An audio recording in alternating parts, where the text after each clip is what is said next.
Olá, amigos. Eu sou Maria Cecília, psicóloga. Hoje eu venho com uma proposta para falar sobre as 12 regras da família narcisista disfuncional. Sejam muito bem-vindos a esse canal. Se você ainda não é inscrito, por favor, se inscreva, dê o seu joinha, compartilhe, que vai ajudar aí a gente a estar fazendo mais vídeos desse conteúdo, desse tipo de conteúdo para vocês. Bom, como amanhã a gente vai iniciar o curso, né, dia 14 às 15 horas na Igreja Santa Generosa, então eu venho aí com mais essa informação sobre as famílias narcisistas. Em famílias narcisistas, os filhos eles vão cumprir um único papel. Qual seria esse papel? Gratificar seus pais. Então, pessoal, apenas as necessidades dos pais é que importam numa família disfuncional, tá? Formando assim o quê? Uma fábrica de sofrimento psicológico sem fim, né? Existem várias dinâmicas que constroem aí as bases de uma família narcisista. São comportamentos em que a figura dos pais ou de um único pai é o único centro de poder e atenção. Então, a educação e a criação dos filhos sempre é orientada exclusivamente para satisfazer as necessidades dos primeiros, para que, aos poucos, se construa, então, um ambiente baseado na manipulação, na infelicidade e no descaso, infelizmente.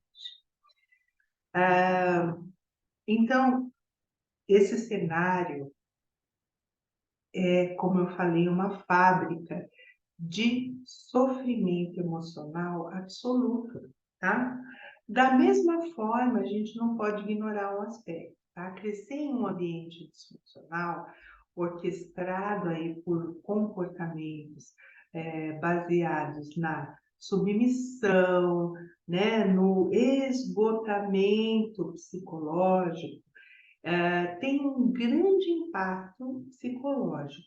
Muitas dessas crianças que cresceram em tais famílias atinge a maioridade sobre a trama aí, sobre um trauma orquestrado durante os anos de infância. Ou seja, crescer numa família narcisista disfuncional é causa certa de trauma que é levado para a vida adulta, se isso não é visto mais por perto, né? É comum que essas famílias elas sejam vistas, né, como pequenas seitas, tá? Deixar de lado uma família narcisista não é nada fácil, ok? Os fios que prendem essas crianças são fios profundos e não podem ser cortados de um dia para o outro. Existem regras, e pessoal, dentro da família narcisista disfuncional. Interessante eu ressaltar aqui que muitas pessoas que vêm à terapia, né, para tratamento de uma depressão crônica, de um transtorno de ansiedade aí, generalizada, ou até mesmo de um estresse pós-traumático, na verdade, tudo isso é o efeito dessa família narcisista.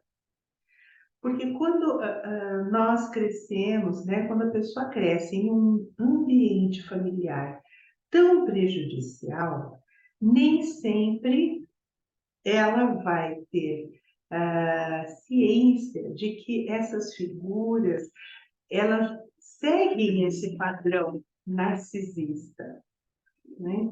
Então, a única coisa que elas vão perceber é o quê? É uma violação constante, falta de afeto, distanciamento emocional, muito comum, né?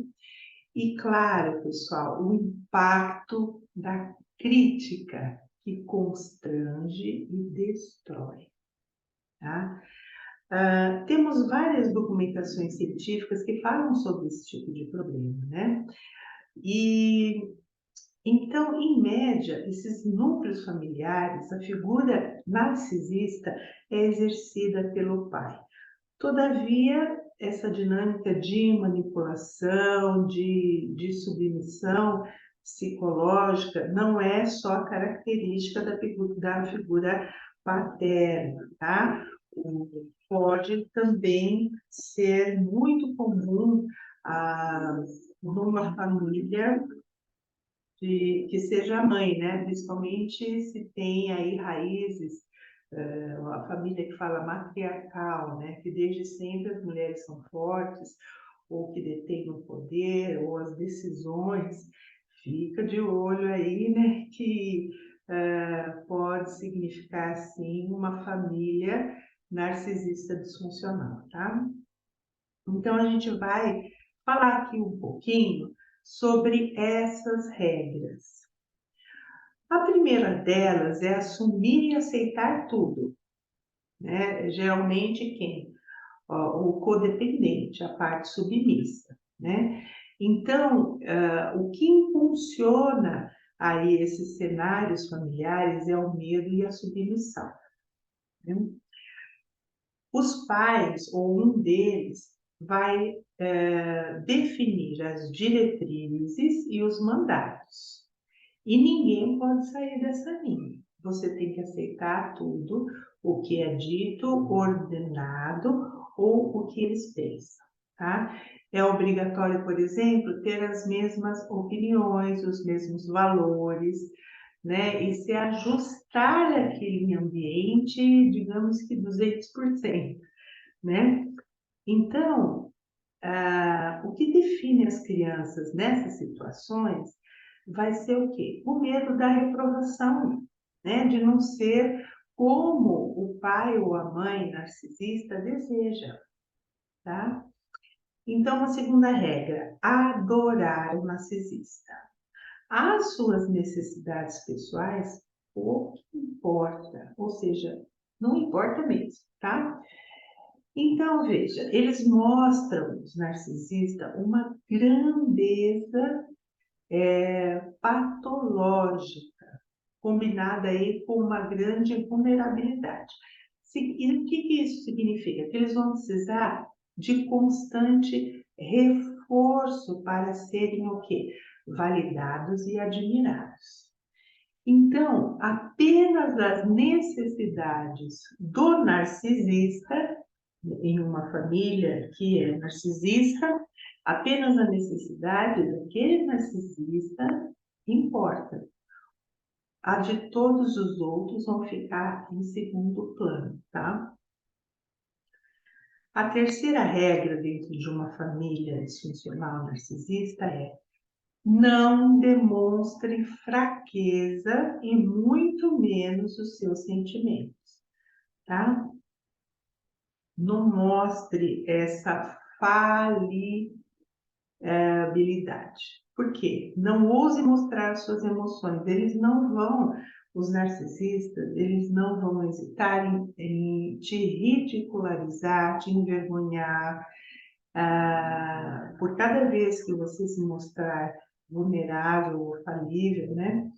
Por cada lágrima ou erro cometido, né? Eles são hábeis boicotadores do que? Da autoestima, tá, pessoal? A quarta regra é: você vai assumir a culpa por tudo. Tudo tem um culpado, e é claro que o culpado é quem está de fora, né?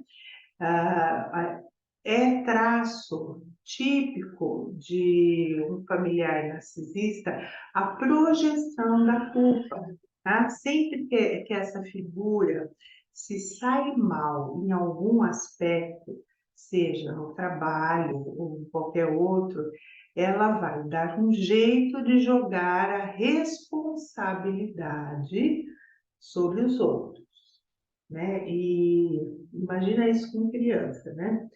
É um comportamento, portanto, nocivo e claramente destrutivo, que vai deixar, sim, graves consequências, tá? Uma outra regra é o auto-engano.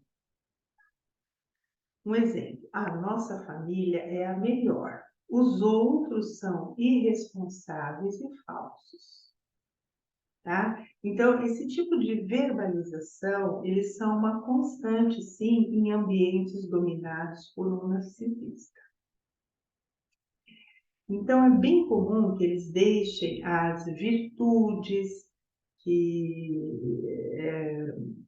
que os definem, né, e podem ser todas essas virtudes falsas, conseguindo, assim, convencer os filhos que a sua casa é a melhor do mundo, tá? Uma sexta regra: não há amor para todos. Então, numa família disfuncional, narcisista, sempre haverá o quê? Favoritos, né? Veja, como eu falei um pouquinho antes, a figura narcisista, ela é o foco para o qual todas as atenções devem ser direcionadas, né? Então, o spot de luz, né, a lanterna deve ser direcionada para a figura do narcisista, certo? As necessidades, desejos e opiniões dos outros não importam, ok? Só importa a figura daquele que detém o poder no núcleo familiar. Sendo assim, portanto, outro fator recorrente é a falta do quê? De afeto, apego saudável, validação e reconhecimento de muitos dos membros que compõem aquele agregado familiar, tá? Sendo assim, é comum que o narcisista ele tenha um filho favorito, um filho de ouro. São aquelas crianças para quem as concessões e os elogios são mostrados, discriminando assim todos os outros filhos, tá? No entanto, esse filho predileto, ele vai carregar nos ombros a obrigação de sempre cumprir com as expectativas do narcisista. E isso também é uma fonte de sofrimento, tá? A sétima regra de uma família disfuncional narcisista é manter as aparências. Então, ninguém sabe o que realmente acontece dentro de uma casa. Existem famílias que parecem ser felizes, como aquelas que vendem margarina no comercial da televisão, não é isso? E que parece ser um exemplo claro de harmonia. A mesma coisa acontece com a família narcisista disfuncional. Poucos adivinhariam a dinâmica de desgaste que existe entre as quatro paredes, tá? Então, sempre é prezado manter-se a aparência. A oitava regra: a raiva externalizada ou reprimida é uma constante na família narcisista. Então, o narcisista é uma pessoa frustrada que precisa da atenção dos demais, ok? Né? Com o intuito de poder fortalecer aí a sua imagem. Porém, ele raramente ele fica satisfeito a esse sentimento. Então, essa raiva acaba sendo o quê? Projetada nos demais membros da família. Também as crianças, elas vão acumular silenciosamente a mesma raiva, tá? A infelicidade e a raiva vivenciada por cada experiência e submissão se acumulam e muitas vezes vão até ser somatizadas, tá? A nona regra é: Nada do que acontece é problemático, ok? Então, quem viveu em uma família disfuncional, narcisista, certamente vai precisar de ajuda psicológica, né? Porque, com o passar dos anos, eles presumam que tudo que eles estavam, a pessoa que vivenciou, vai presumir que tudo que ele vivenciou naquela família era normal e corriqueiro. Não percebe o seu adoecimento, né? Então, os abusos, as críticas, a humilhação sofrida, né? A manipulação emocional, clima do medo condensado aí em cada canto da casa, tudo isso é visto como algo comum, né? Além disso, era algo que precisava ser escondido, silenciado e negado, tá? A negação do sofrimento como um mecanismo de defesa, de sobrevivência, é um recurso também comum que é aplicado nessas vítimas aí dos narcisistas.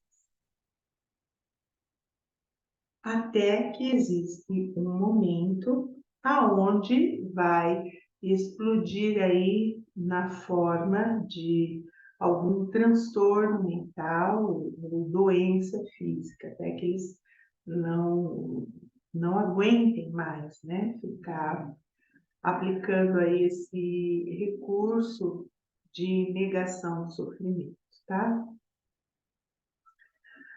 Regra 10. Você não vai ter identidade ou iniciativa.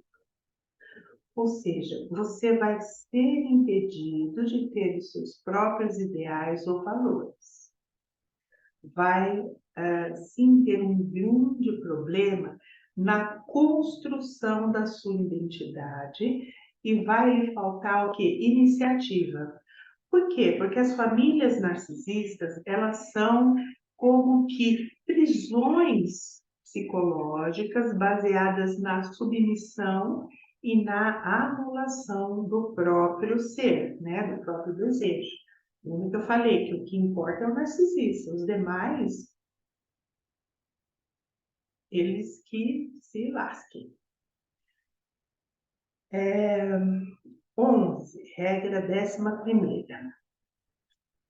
Alguns dos membros dessa família vai herdar uma personalidade narcisista. É um fato que vai acontecer com muita frequência. Eu já venho dizendo aqui em alguns outros vídeos desse canal a situação da reprodução, né? A modelagem de comportamento aprendido, a reprodução na vida adulta. Então, alguns filhos que foram criados por pais narcisistas acabam modelando essa mesma personalidade. Outros, por outro lado, quando vai chegar a hora, vai tentar por todos os meios fazer o que? O distanciamento dessa cena familiar, o que é muito mais saudável, tá? 12ª regra, sair de uma família narcisista, disfuncional, não é fácil. Mas no final, com o trabalho, você vai conseguir. Agora, ela opera com os mesmos mecanismos dessa família psicológicos, como se fosse o mesmo mecanismo de uma seita, pessoal. Então, eles vão anular mentalmente as pessoas e as fazem acreditar que elas não são nada sem elas, que elas não conseguem, né, suprir a sua subsistência, que elas não têm como sair e construir aí o seu lar, enfim. Existe aí uma fomentação da dependência mental. O medo e a indecisão, elas vão se tornar difíceis, né, para essas crianças, o que? Construírem uma identidade independente, né? Ou se virem como uma boa autoestima ou autossuficiente ou suficiente, bom o suficiente para que dê conta da sua vida, né? Agora veja, é uma necessidade vital separar-se desses laços nocivos, né, que não deixam crescer, que subjugam e anulam as personalidades.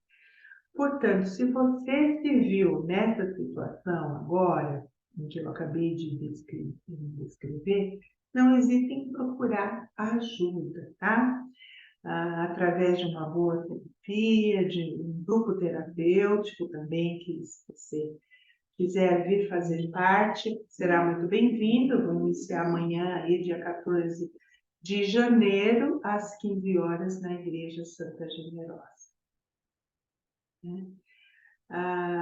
Lá você vai aprender, então, a desenvolver os recursos, adquirir aí mais mecanismos de ação para colocar em prática o fortalecimento do seu eu adulto, a sua independência, né, a construção do seu emocional saudável, ok? Então, agradeço por vocês terem assistido até aqui o vídeo comigo. Fiquem todos com Deus e até uma próxima oportunidade. Um beijo, até mais.